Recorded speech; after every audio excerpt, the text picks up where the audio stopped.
Les ruego por favor ofrecer un cálido abrazo a 3 personas que no sean sus parientes cercanos. Y también así los ujieres amablemente les quitarán las sillas a los que están atrás para que pasen adelante. Por favor, ofrézcanse un abrazo muy afectuoso. En este invierno un abrazo puede ser muy grato.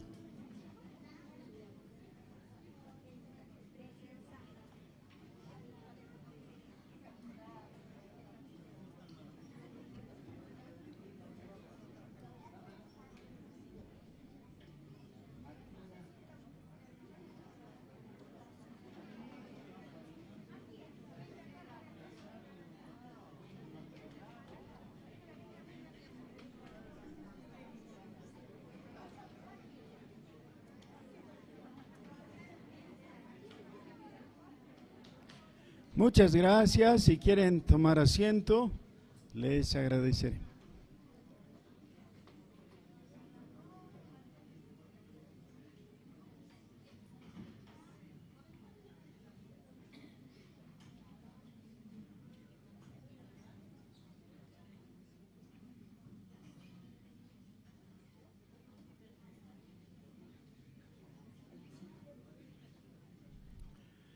La semana pasada hemos visto que cuando el Evangelio en los labios del apóstol Pablo y su equipo ministerial, su equipo apostólico, llegó a Europa, lo hizo a Macedonia, más exactamente a la ciudad de Filipo. Ahí encontraron una persona en medio de una reunión de oración.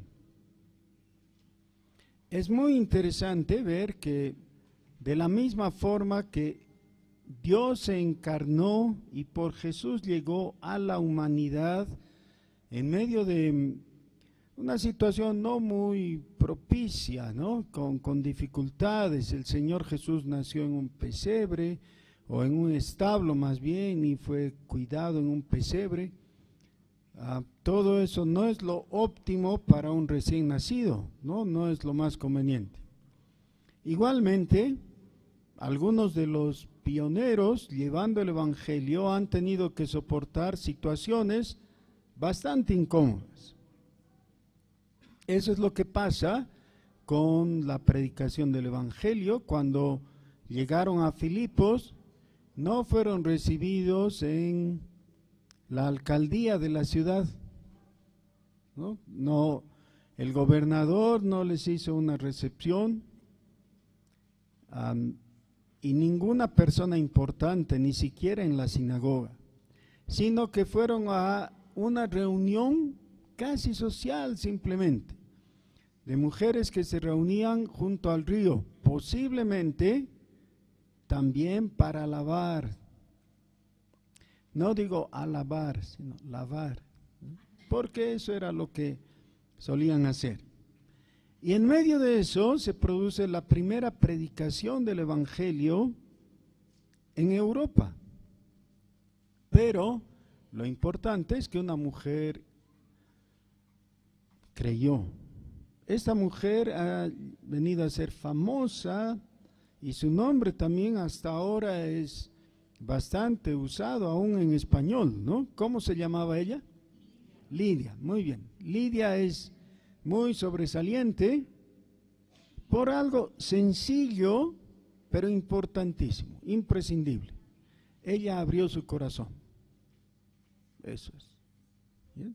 Si hubiera ocurrido cualquier otra cosa, no tendríamos nosotros noticias de ella. Pero ella fue en Macedonia la primera que estuvo dispuesta a abrir su corazón. Como abrió el corazón, también abrió ¿qué? Su casa. Y dice, obligó a los apóstoles a quedarse ahí para posar. No había otro lugar, o si había, ella exigió que se quedaran ahí. Era hospitalaria, amable, dispuesta, y por eso la tenemos ocupando medio capítulo, quizás un poco menos, de el libro de los Hechos. Parecía que todo iba a ir bien, pero entonces ocurrió algo extraño. El enemigo también tenía una mujer que usar. Había una muchacha que tenía espíritu de adivinación y esta persiguió a Pablo hablando cerca de él y anunciando que, como les he advertido la semana pasada, lo que está registrado en nuestras Biblias no está bien. Hay una falla gramatical en la traducción. En el versículo 17 dice: quienes os anuncian el camino de salvación. Si hubiera dicho eso, hubiera estado perfecto. Pero la traducción exacta es: quienes os anuncian un camino de salvación. Y si convertimos a Jesús en un camino, entonces es nada. Jesús es el camino, el único. Por esto, versículo 18 dice: y esto lo hacía por muchos días, mas desagradando a Pablo, se volvió y dijo al Espíritu: te mando en el nombre de Jesucristo que salgas de ella. Y salió en aquella misma hora.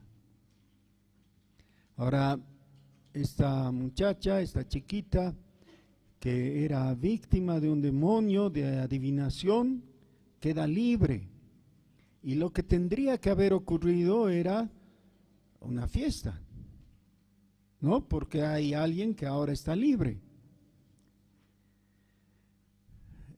Así pasó con el endemoniado gadareno, ¿se acuerdan? Quedó libre y sus coterráneos, sus vecinos, en vez de alegrarse y festejar, le pidieron a Jesús que se fuera, ¿no? No fue para ellos una alegría que un endemoniado esté libre. Viendo sus amos que había salido la esperanza de su ganancia, prendieron a Pablo y a Silas y los trajeron al foro ante las autoridades. Hasta ahí hemos visto la semana pasada, así que ahora vamos a ponerle más atención desde el versículo 20. Y presentándolos a los magistrados, dijeron: estos hombres, siendo judíos, alborotan nuestra ciudad. ¿Cuál es la acusación? Miren que el antecedente para hacer su acusación es un elemento xenofóbico. ¿Ya? Estos son diferentes a nosotros. En algún lugar podrían decir: estos son blanquitos. En el otro dirán: estos son negritos. O en el otro: estos son amarillos, ¿no? Nosotros no. Cualquier cosa diferente viene a ser excusa para dar fuerza a la acusación que se está haciendo, y muchas veces se han cometido hasta homicidios, linchamientos, sin razón, solamente por el prejuicio de las personas. ¿Qué tenía que ver que sean judíos? En realidad nada, pero utilizan eso como una base xenofóbica para causar rechazo. La acusación misma es: alborotan la ciudad. Ahora fíjense, ellos están caminando por la ciudad y hay una muchacha que hace un pequeño alboroto, va dando voces diciendo: estos hombres. Lo que ha hecho Pablo es reprender y expulsar al demonio, y ahora la chica ya está bien, está libre. Es lo contrario de un alboroto. Han tranquilizado un alboroto. Pero la acusación falsa es así. Muchas veces nosotros resultamos dentro del ojo de la tormenta y pueden surgir acusaciones. Muchas de esas acusaciones pueden ser falsas, totalmente erróneas. Y nosotros nos preguntamos varias cosas, pero la pregunta final suele ser, ¿por qué permite Dios que siendo yo inocente me acusen? ¿No? Me calumnien o me malentiendan.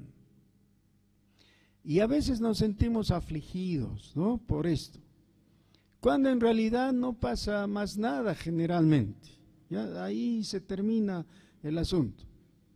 Pero suele ocurrir que somos tan frágiles que dejamos que eso nos afecte y que nos afecte en demasía muchas veces. Hay un versículo que les gusta mucho a las damas, ¿no?, a las hermanas. Es el de 1 Pedro capítulo 3, versículo 7. Manda a los hombres tratar con suavidad, con tacto a las mujeres. Dice, como a vaso más frágil. Como a vaso más frágil. Pero ahí hay un comparativo, ¿no? El uno es más frágil, quiere decir que el otro es frágil también. ¿Quién es el otro? Y yo me doy cuenta que muchas veces los hombres somos más frágiles. No quiero decir más frágiles que las mujeres, pero nos pasamos de frágiles. Y no son pocas las veces en que los varones actuamos como niñitas, ¿no? Y nos quejamos de cosas como que, y no me han saludado, o no me han cedido el asiento, o cosas de ese tipo, ¿no? Estamos tan, se dice vulgarmente, ¿no? Mírame, no me toques. ¿Por qué? ¿Por qué tenemos esa actitud tan antipática? ¿Qué es lo que causa eso? Posiblemente es debido a que nosotros esperamos o pretendemos que al entrar en la comunión del pueblo del pacto, todo sea amable y grato, cálido para nosotros. Y yo tengo que reconocer que en general es así. Miren, muchas veces que ocurre que al entrar ahí, me bloquea el paso un ujier. Y generalmente me dan un saludo muy agradable. Muy rara vez el saludo es frío, desinteresado. Generalmente me saludan muy bien. Entonces, en algún momento he pensado, claro, me saludan bien porque soy el pastor. Así que he visto, vamos a ver cómo saludan a los demás. Y he visto que saludan igual de bien, ¿no? Entonces ya eso a mí me agrada. ¿Y a ustedes? ¿Sí? ¿Alguien tiene una queja contra los ujieres que no les reciben bien? Bueno, yo tengo una queja, pero de otra índole contra los ujieres, que no se esfuerzan suficiente para botar a los de atrás y mandarlos adelante. A veces se descuidan en ese sentido. Pero en cuanto a la amabilidad y calidez de su saludo, yo públicamente quiero agradecerles a todos los hermanos que sirven como ujieres, lo hacen muy bien, qué lindo. Pero si lo que esperamos todo el tiempo es que nos traten bien, yo creo que vamos a llevarnos algunas sorpresas bastante grandes. Miren lo que dice. Hay una acusación, dice, estos alborotan nuestra ciudad, es una calumnia de hecho. Y continúa, y enseñan costumbres que no nos es lícito recibir ni hacer, pues somos romanos. Y una de las características de la sociedad romana era su pluralidad. Ya, hablar de que esto no es lícito o esto no se permite era muy extraño. En realidad, Roma recibió otros nombres, como por ejemplo Babilonia, así le llamaban los cristianos a Roma, ¿no? Babilonia, por la cantidad de cosas novedosas que llegaban, costumbres de todo tipo que los romanos absorbían. Es más, dentro de la política pública de los romanos estaba incorporar rasgos culturales de los otros pueblos. Esa era su filosofía. Así que esta acusación es contradictoria y equivocada. Pero le sirve de pretexto. Dice, y se agolpó el pueblo contra ellos, y los magistrados, rasgándoles las ropas, ordenaron azotarles con varas. Todo esto ha sucedido dentro de un ritmo frenético, rápido, que no les ha permitido, y no han querido tampoco, a tiempo para reflexionar. Simplemente ha ocurrido. Dice, después de haberles azotado mucho, les echaron en la cárcel, mandando al carcelero que los guardase con seguridad. Vamos a tratar de conversar hasta aquí nomás, con la información que tenemos hasta aquí, con el carcelero. Señor carcelero, ¿por qué tiene presos a ese par de judíos? ¿Qué nos diría? Solo lo que hemos leído hasta aquí. No tengan más, no usen más información. Porque son judíos. Y vienen y nos enseñan cosas que nosotros no quisiéramos aprender. Bueno, pero si alguien viene y te enseña algo que no quieres aprender, ¿no puedes simplemente no aprender? Por ejemplo, si alguien te dice, ahora es invierno, hace frío, desabrígate. Y tú dices, qué ridículo, si hace frío me abrigo. ¿Por qué tienes que aprender algo así? Si te parece tan contrario, tan absurdo, ¿qué peligro es? Y en todo caso, si les han azotado, ¿cuál es la razón? Pero vean lo que ocurrió. El cual, recibiendo este mandato, los metió en el calabozo de más adentro y les aseguró los pies en el cepo. Ahora, yo quería hacerles jugar, pero ustedes están demasiado cómodos y me van a aborrecer como a Pablo.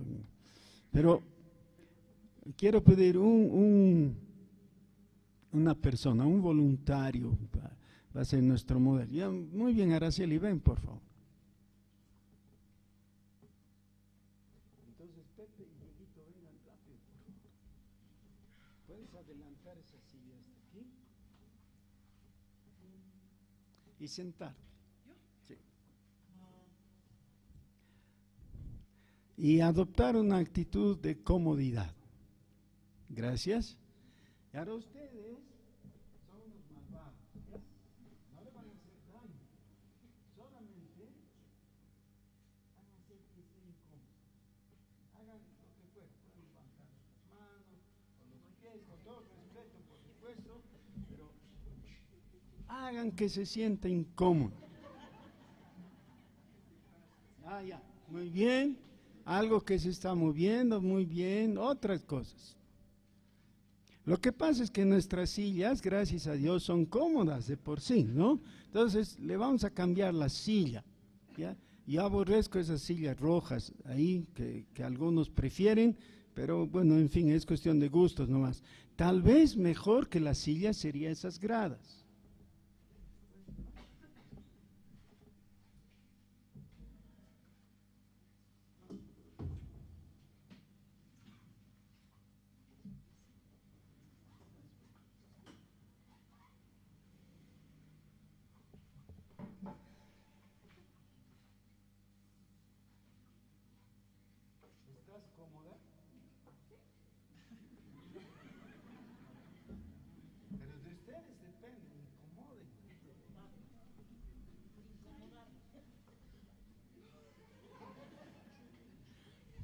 Estos nuestros verdugos son muy benignos, ¿no? ¿Alguien quiere ayudar? Vengan a incomodarla. Katy, ven, ven, tú eres más creativa, vamos a... Sí.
Miren, el cepo al que se refiere la escritura, donde estaba, era algo bastante parecido a esto.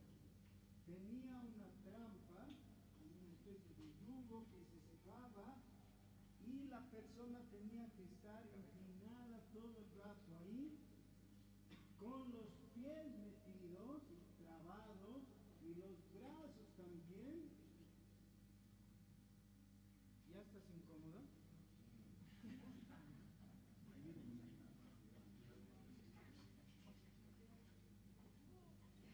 Gracias. Ponga su sitio de piso. Gracias, gracias.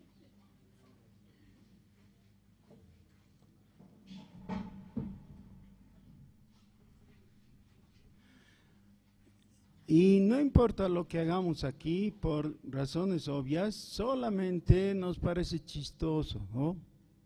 Porque si finalmente ella estuviera incómoda, de verdad, o que le duela algo, diría, ya no quiero, y se va, ¿no? Pero cuando alguien está preso, no puede decir, hasta aquí nomás, ya no juego. El asunto sigue, indefinidamente. Pero recuerdan que antes de ponerles en el cepo, ¿qué les habían hecho?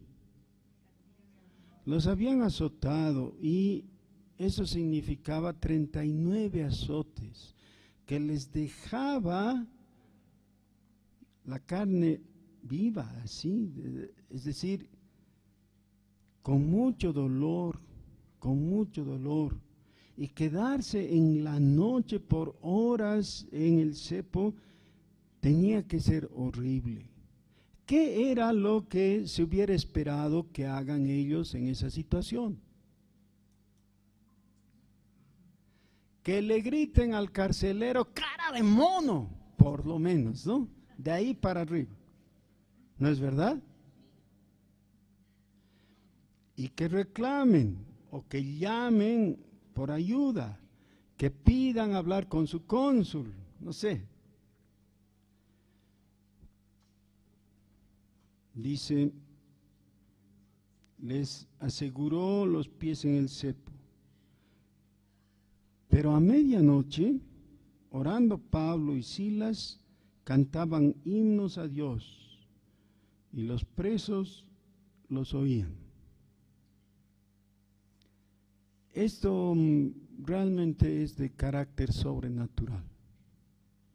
¿Cómo puede alguien que tiene mucho dolor por las llagas de su espalda y que está en una posición incómoda, seguro con dolor fuerte ya en la espalda, estar cantando y glorificando a Dios?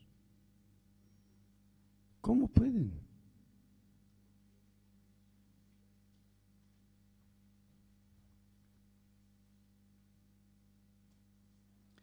¿Quiénes estaban escuchando? Versículo 25. Sí, los presos. Entonces sobrevino de repente un gran terremoto, de tal manera que los cimientos de la cárcel se sacudían y al instante se abrieron todas las puertas y las cadenas de todos se soltaron.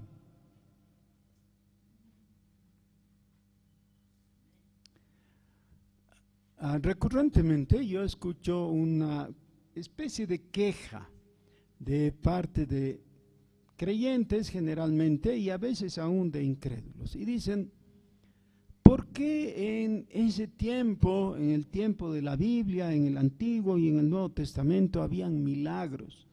Pero ahora no veo milagros, ¿no? Yo no he visto ningún milagro, dice alguien. O ni siquiera he escuchado, no conozco a alguien que haya experimentado un milagro de este tipo. Un terremoto que ocurre y que redunda en la liberación de la gente que está en esa situación horrible de estar preso, ¿no? Y adolorido y todo. ¿Por qué no ocurre? Tal vez lo que tenemos que decir es, ¿por qué no ocurre que cuando nos va mal, alabamos a Dios? Alabamos a Dios, por eso nos reunimos, y cuando estamos aquí reunidos, claro, alabamos a Dios, pero ¿y cuando nos va mal? Cuando perdemos el trabajo, o cuando nos avisan de una enfermedad, o cuando somos el objeto del odio de los que nos rodean, nos sentimos atacados. Una de las cosas que me encanta es que generalmente, a no ser una rara excepción una vez al año, yo no aviso qué es lo que voy a predicar al domingo siguiente. Los directores preparan el programa litúrgico, supongo, de acuerdo a sus oraciones y la guía del Señor, pero muchas veces, casi cada domingo, hay una hermosa coincidencia entre el tema de lo que se predica y las alabanzas que cantamos. Y hoy Chelita ha incluido en su programa una hermosa canción que cada vez que la cantamos viene a mi mente a Vanessa Bacaflor, ¿no? Ella era integrante del grupo musical Golpes de Espada, ¿no? Porque ella tocaba el teclado y realmente era muy lindo cuando ella participaba, así que siempre viene a mi mente. Esa canción es un poco extraña, ¿no? ¿Cómo es que golpes de espada, la alabanza, y qué tiene que ver con guerra la alabanza? Nosotros no hablamos mucho de eso, ¿no? Pero hay una raíz veterotestamentaria que nos lleva a contemplar el asunto. En el Antiguo Testamento se cuenta de la situación de varios reyes en sus momentos sobresalientes. Se nos cuenta tanto en el libro de Reyes, en los libros de Reyes, como en Crónicas, la historia de Josafat. Josafat fue uno de los reyes buenos de Judá. Josafat, él mismo quería agradar a Dios, era un creyente fiel en el Señor, y rara cosa, era hijo de un rey bueno. O sea, generalmente había uno bueno, uno malo, pero él era uno bueno, hijo de otro bueno. Su papá era Asa, así se llamaba, Asa. Josafat tenía un defectito, entre todas sus virtudes y bondades, tenía un defecto. No sabía escoger a sus amigos. Entonces se hizo amigo del rey del norte, que era un canalla, ¿no? Y esa amistad y asociación lo llevó a entrar en una guerra para la cual no estaba preparado. Y entonces cuando ya vio las cosas serias, Josafat, antes de entrar en la batalla, estaba muy asustado y no sabía qué iba a ocurrir. Pero hizo lo correcto como un buen creyente que era. Acudió a Dios y se humilló delante de Dios y pidió su auxilio, su ayuda. Y Dios le envió a través del profeta una voz, una palabra, diciéndole algo muy interesante. Le dijo: ve a la batalla, pero no entres en combate. Detente. Y Josafat dijo: pero ¿cómo voy a ir hasta el campo de batalla y no entrar en combate? Y entonces, ¿qué voy a hacer? Ponte a alabar. Tú y todo el pueblo, solamente alaben a Jehová. Jehová peleará por ustedes. No sería extraño que Pablo hubiera conocido muy bien ese pasaje como buen fariseo que era, y no sería extraño que él, por las mismas razones, hubiera puesto a alabar al Señor. Porque cuando alabas al Señor, puedes estar seguro que el Señor está por ti, está de tu lado, ¿ya? Él toma el asunto en sus manos.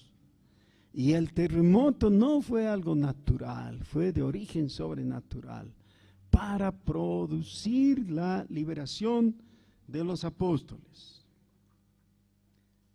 Pero entonces hay una reacción natural. Versículo 27. Despertando el carcelero y viendo abiertas las puertas de la cárcel, sacó la espada y se iba a matar, pensando que los presos habían huido. Según la ley romana, si un carcelero perdía a un prisionero, él tenía que asumir el castigo del preso. ¿Ya? Si el preso estaba sentenciado a 10 años, el carcelero tenía que cumplir los 10 años. Ahora imagínense si eran varios presos. El carcelero habría pensado: bueno, aquí no salgo más, así que si voy a recibir el castigo de los otros, mejor me mato, ¿no? Voy a proceder al suicidio. No era un harakiri, porque él no era japonés, era macedón. Ahora, tenemos algunos rasgos muy interesantes que pueden pasársenos desapercibidos. Hay algo que es muy notorio en el pueblo de Dios. Los evangélicos solemos ser fans del apóstol Pablo. Yo recuerdo un amigo católico que me decía: ustedes no tienen santos, pero igual nomás no dejan de hablar de Pablo, ¿no? Y efectivamente yo he conocido a una persona que ha escrito un libro muy interesante que se llama Saulo de Tarso, un insigne protestante. Es muy interesante que el que escribió eso, antes de convertirse, era un sacerdote jesuita. Pero eso es lo que muestra. Ahora, ¿por qué somos tan admiradores de Pablo? Justamente por este tipo de cosas. Difícilmente se va a encontrar en alguien que en el momento de grave adversidad se pone a alabar a Dios. Pero ese no es todo. Aquí viene el otro rasgo. Dice el versículo 28. Mas Pablo clamó a gran voz diciendo: no te hagas ningún mal, pues todos estamos aquí. El apóstol Pablo pudo fácilmente haber pensado: este carcelero cangrejo, viéndonos con la espalda tan maltrecha después de los azotes que nos han dado, viene y nos pone en el cepo solo para causarnos una gran incomodidad y dolor sin motivo, por cuenta propia. Ahora se va a suicidar. Ojalá que su agonía sea larga.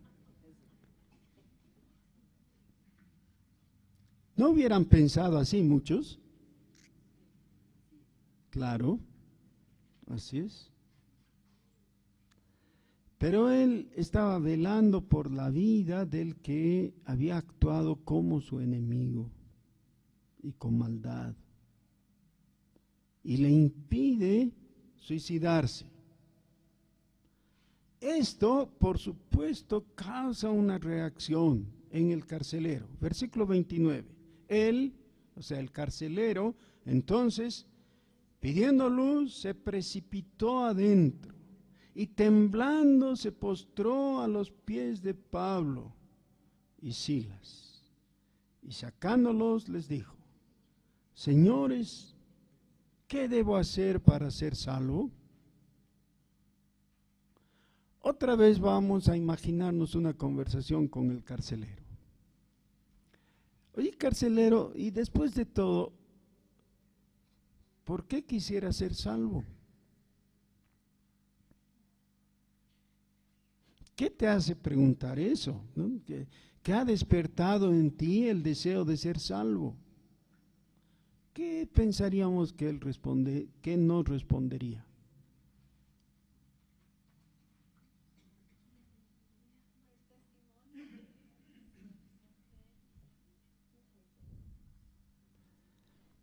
Si voy a seguir viviendo, yo quisiera vivir teniendo lo que estos tienen. Estos tienen algo que para mí es totalmente desconocido. Yo estoy acostumbrado como carcelero que soy a ser muy estricto y firme y duro, pero nunca he visto que alguien se interese en su enemigo y que le salve la vida. Si hay alguien como ellos, si se puede llegar a ese punto de perdonar al que te ha hecho mal, si se puede tener la integridad de no irte cuando las cadenas han sido rotas, no escapar. Yo quisiera hacer eso. Yo quisiera la salvación.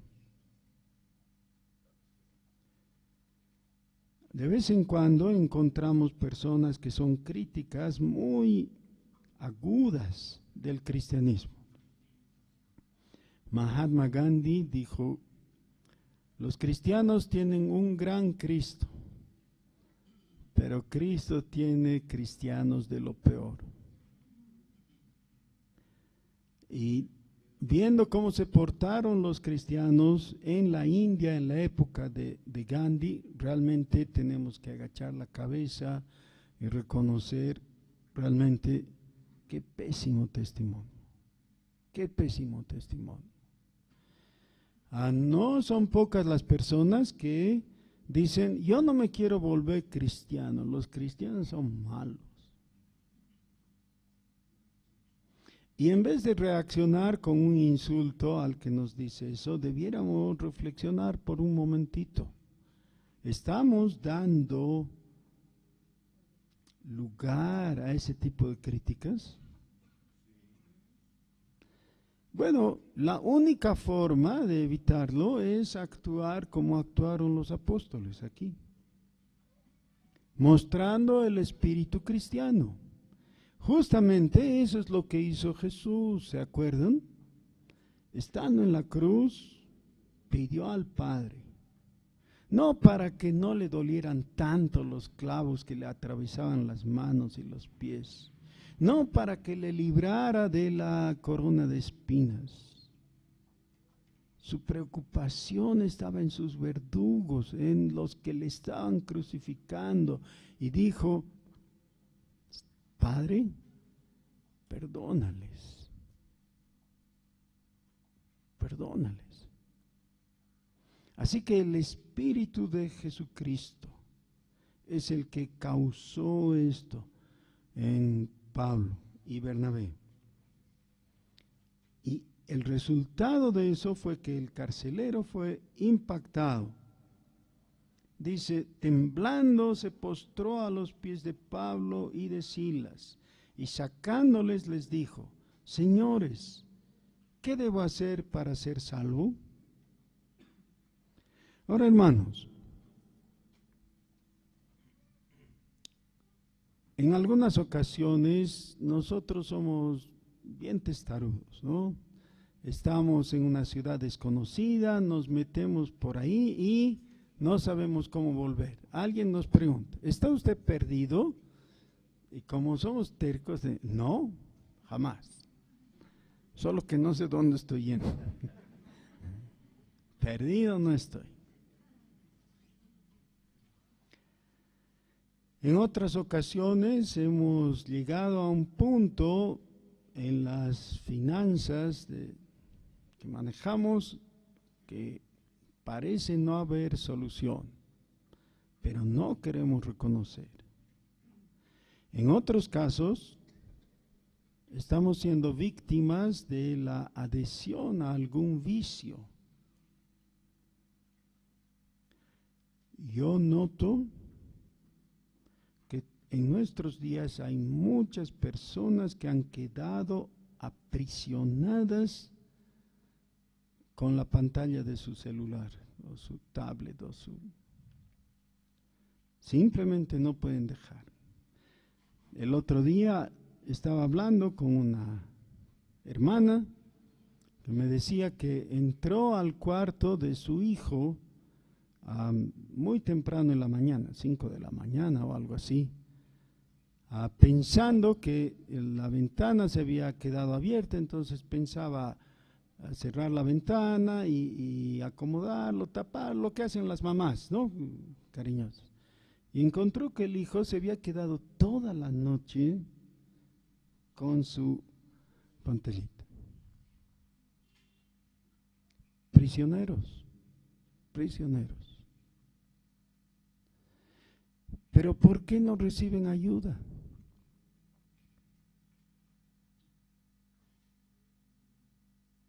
Es más, si alguien va y les dice, ¿quieres ayuda? ¿Qué te responderán?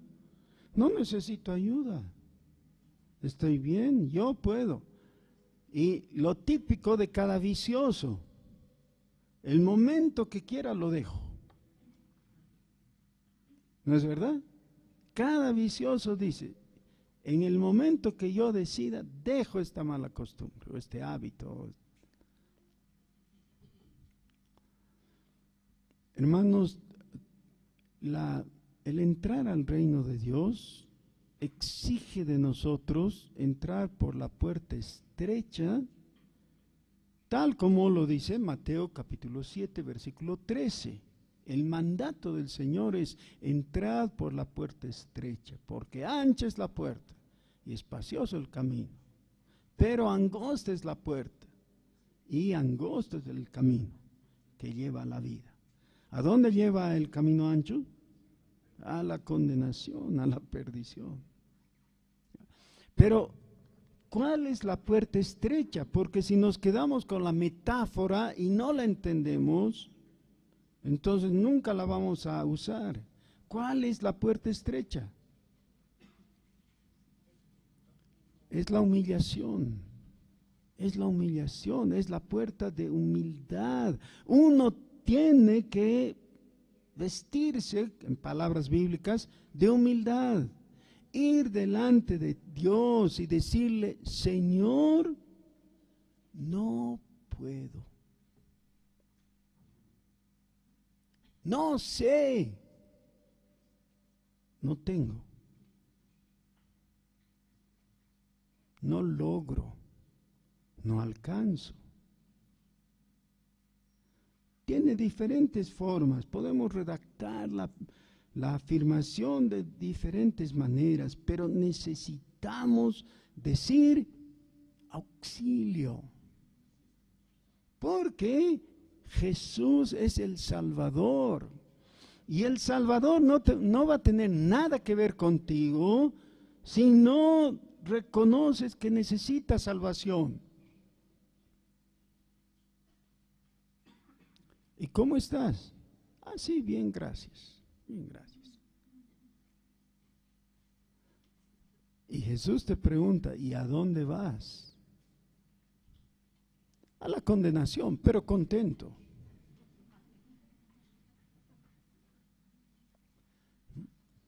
Yo voy a transitar el camino que yo he escogido y he trazado. Y lo voy a hacer a mi manera.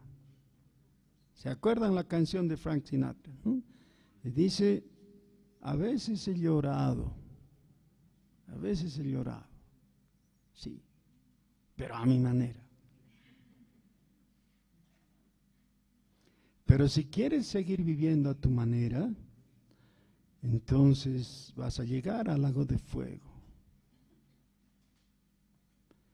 ¿Qué tal si por un momentito dejamos nuestra vergüenza a un lado y con sinceridad extendemos nuestra mano de rendición ante Dios y le decimos, Señor, dame salvación. Señor, ten misericordia de mí, no puedo. Mis intentos han fracasado. Señor, sin ti estoy perdido. Las palabras del carcelero son, ¿qué debo hacer para ser salvo?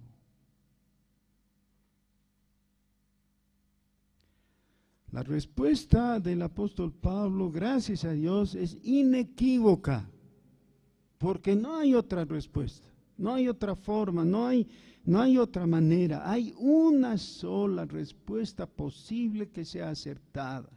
Esta es, cree en el Señor Jesucristo y serás salvo, tú y tu casa. Ese es el Evangelio. El Evangelio es tan sencillo que por eso les resulta imposible de creer a algunos. ¿Por qué es increíble el Evangelio? Porque dicen, no pues, pero alguito tengo que hacer yo. No, de algo tiene que servir que soy célibe. De algo tiene que servir que he hecho tal cosa delante de Dios, que me he portado bien, que nunca he asaltado un banco, o no sé. ¿Se acuerdan de las cosas que creen que Dios tiene que tomar en cuenta?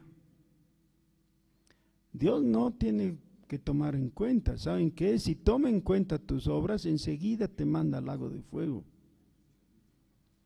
Dios en su misericordia no te ve y ve tu pecado. En su misericordia te ve cubierto por la justicia de Cristo. Y ahora sí que tienen que decir aleluya, porque no se puede estar callado. Lo que acabo de decir es glorioso. Dios en su misericordia te ve cubierto por la justicia de Cristo. Es su perfección la que te hace aceptable para Dios. ¿Qué tienes que hacer? No tienes que hacer nada. Eso en cuanto a ganar méritos. Pero sí tienes que hacer algo que no puedes dejar de hacer, porque el dejar de hacer es el error para toda la eternidad. Esto es lo que tienes que hacer. Creer en el Señor Jesucristo. Eso es. Ahora, alguien podrá decir, pero yo no tengo la culpa si no creo.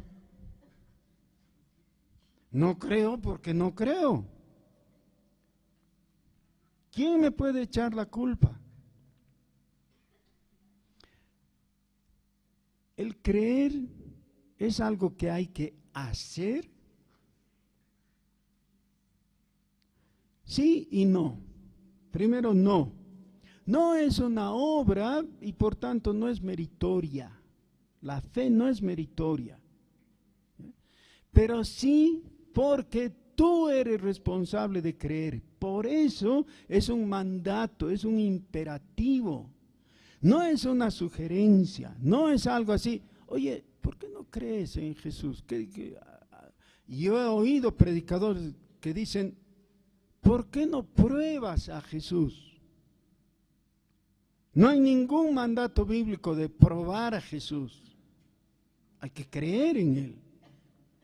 El creer es el resultado de escuchar.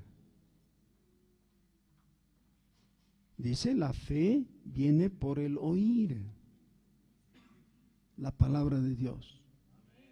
Entonces, si tienes un marido impío que dice, yo no creo, ya no hay problema. No hay problema. Solamente necesitas llevarle a escuchar la palabra, porque la palabra produce fe. La palabra produce fe. Cuando alguien tiene la disposición a reconocer la verdad, solamente tiene que abrir los ojos, abrir sus oídos a la palabra. Miren, el Señor Jesús lo dice en una manera tan sencilla que es inimitable. Dice Jesús, mirad cómo oís. Eso es. Mirad cómo oís. ¿Estás oyendo o no?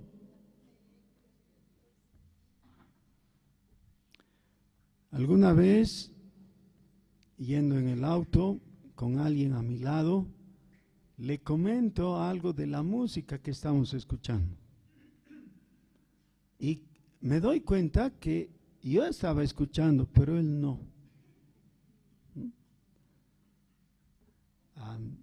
Recuerdo una conversación con precisión, ¿no? Era un tango, un hermoso tango cantado por Julio Sosa. Y o sea, los de este siglo no saben nada de eso. Pero Julio Sosa es uno de mis tangueros predilectos.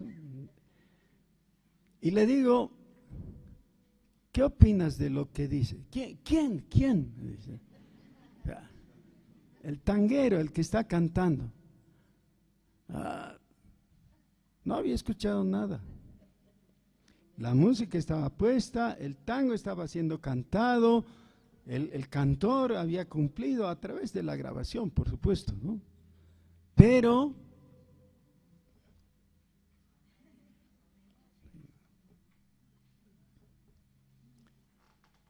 esa es la mejor forma de no creer. No cree porque no escucha. Pero si escuchas, si te detienes y abres los oídos de tu corazón, con paciencia, el Señor te va a hablar. Y nada igual que la dulce voz de Dios. La voz de Jesús, que es el testigo de Dios, diciéndote cosas maravillosas, aunque sencillas en extremo. Por ejemplo, tú eres mío. Pueden pensar en algo tan sublime que Dios te hable y te diga que tú eres de Él. Otra vez digan aleluya. ¿Cómo pueden engañarse? ¡Qué maravilloso! Si Dios te habla, entonces vas a escuchar cosas que oído no oyó, ni ojo vio, dice el apóstol Pablo en Corintios. ¿Ya? Están reservadas a los que creen. Pero lo que te toca es algo que tú tienes que hacer. Cree en el Señor Jesucristo. El producto, el resultado de eso, tú serás salvo. Pero no es todo, hay una yapa. Tan maravilloso. ¿Y hay yapa todavía? Sí hay. Tú y tu casa. Tú y tu casa. Ahora, hay que ser coherentes con eso. Si tú y tu casa van a ser salvos, entonces tu casa tiene que abrirse a Jesús. ¿Cómo pretendes que tu casa sea salva, pero la reservas para la intimidad y para la privacidad? Miren lo que hace, versículo 33, y él, es decir, el carcelero, tomándolos en aquella misma hora de la noche, les lavó las heridas y enseguida se bautizó él con todos los suyos. ¿Quiénes son todos los suyos? Los de su casa, porque Pablo le ha dicho, tú y tu casa. Y llevándolos a su casa, les puso la mesa y se regocijó con toda su casa de haber creído a Dios.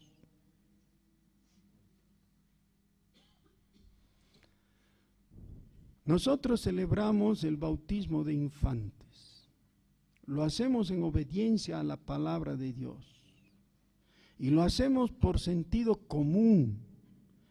Porque ninguno de los que está aquí es un enfermo mental para pensar, yo quiero ser salvo y mi hijo que se pierda.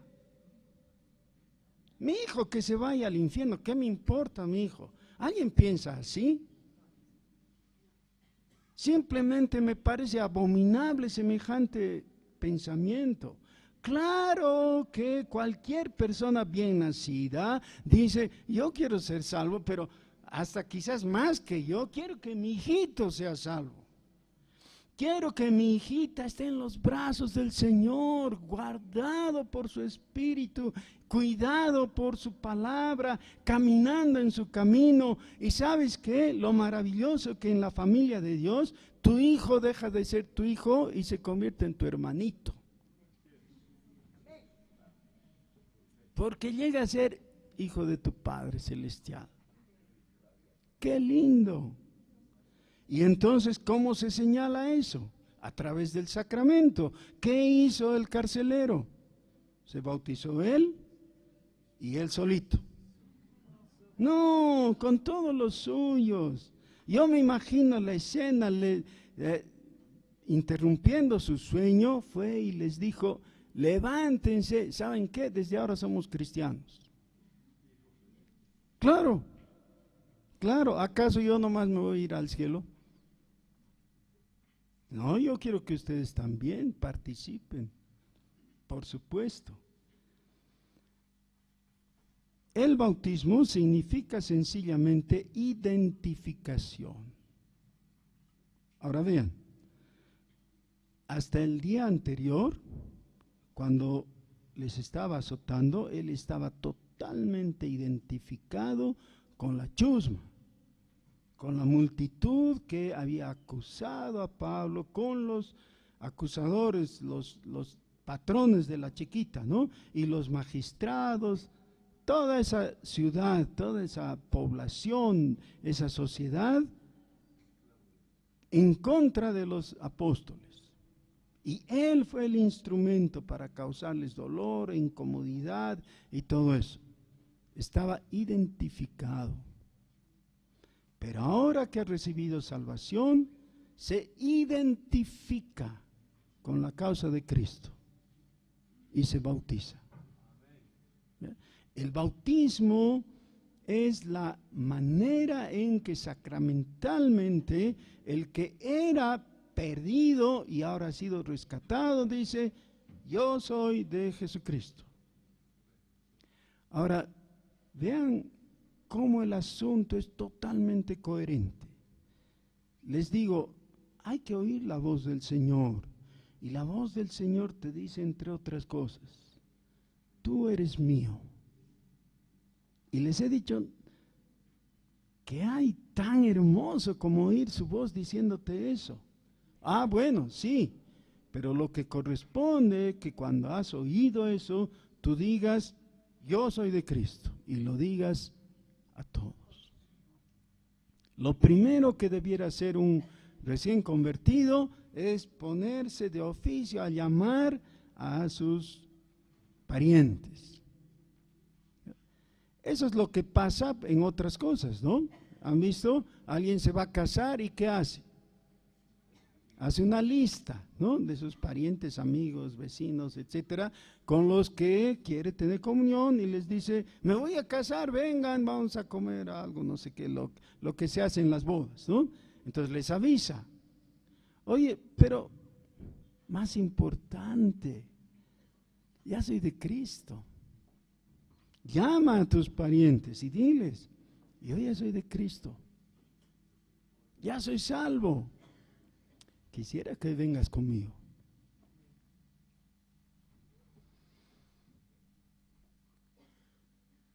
Llevándolos a su casa, les puso la mesa y se regocijó con toda su casa de haber creído a Dios.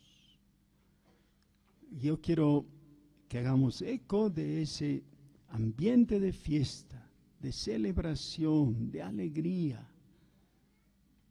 El Señor nos ha visitado en nuestra miseria, nos ha traído salvación. Nosotros también podemos abrir nuestra casa y alegrarnos. No estamos más en condenación. Tenemos vida eterna. La gloria sea para Jesús, nuestro Señor. Amén.